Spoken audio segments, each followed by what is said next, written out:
Today I'm going to do another episode of Computer Archaeology with something that's not too old. It's only about 9 years old, and here it is. This is the Akai SynthStation 25, and if you notice, it uses a little iPod or an iPhone, and circa iPhone 3 or iPhone 4. And a matter of fact, it really only supports up to the iPhone 4 on here. So I'm sure the 4S could work, because it still had a 30 pin. And so I got it right here. And basically on here I have an iPhone 4. And this cost about 30 some odd bucks on eBay, the keyboard part. The little iPhone 4, I picked up one, I think for $12, something like that. So for, 40 buck range, you really got this really cool synthesizer.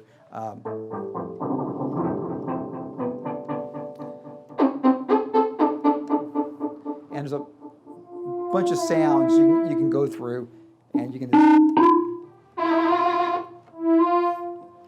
so there's a ton of sounds. So I picked a couple of sounds here, and I'm going to show you what some abilities that you can do with this, because basically, even though this is an iPhone 4, it's got a computer. The software that you have to get basically is about $2. They still sell it, even though it doesn't work on the current phone. So my older phones, I was able to download it, and even my older iPads, I was able to download it. And it's actually, I think it is worth $2 because there's so much software for it.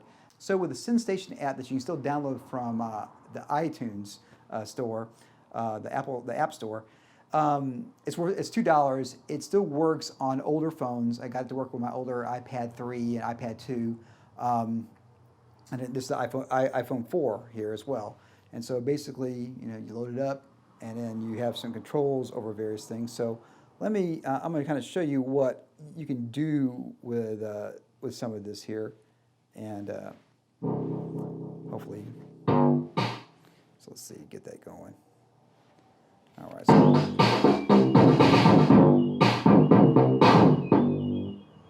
that's exactly what I don't want. All right, so let's see if we can get this thing working. Okay, so I'll go ahead and play a beat in here. And so I got one of those hip-hop kits. I think it actually sounds better than some of the rock kits on here, so it actually works pretty well. So I'll hit record.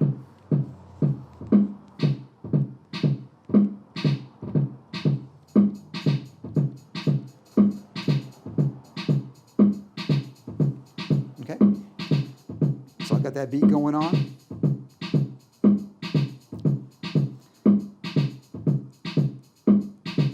Then I'm going to go to perform, and let's see what we can do.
So that shows you what you can do with this little little synthesizer that's basically the brains of it is an iPhone 4 and the software, of course, and then the keys work pretty well. These are basically the same type of keys as other Akai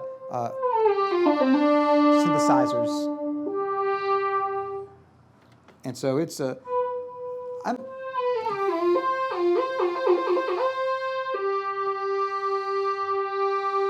Seems to be some aftertouch there. I got the mod wheel and of course the pitch bend.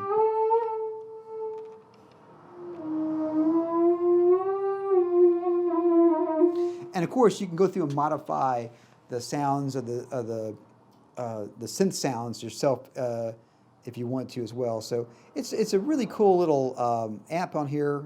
There's a mixer that you can control the volume. It seems like Synth 3 is really hot, so I'll pull that down just a little bit.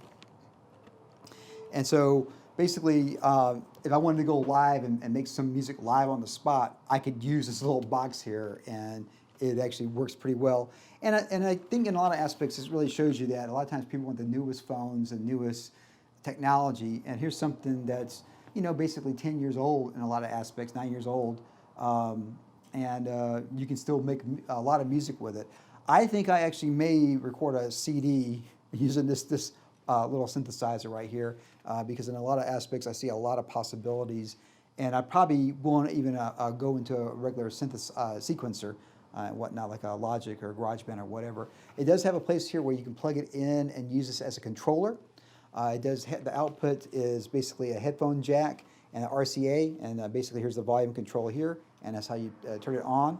And there's even a place for some power. It uses, I believe it's 4 AAA batteries, and honestly, since it's an older phone, the phone probably would die before the batteries are going to die. So, but it seems to be pretty good life on here because it's not using the built-in speaker. I'm actually got this hooked up to a nice amp here.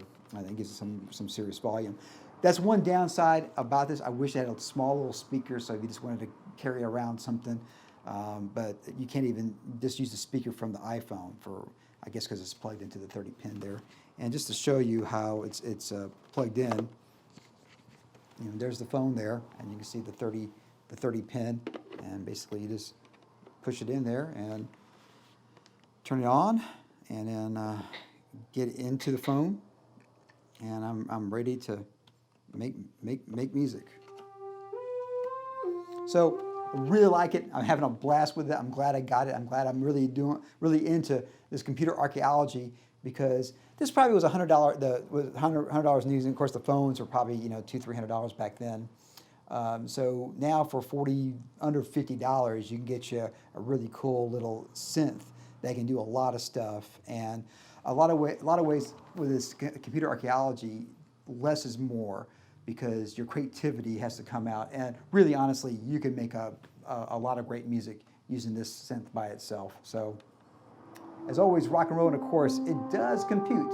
If you like this type of content, please subscribe to my YouTube channel, because that would totally compute. And share this with other folks that love synthesizers, or love making music, or love old stuff, because that's why we do these things, is go out there and make art and everything, make music and everything. Compute that, y'all. Yeah.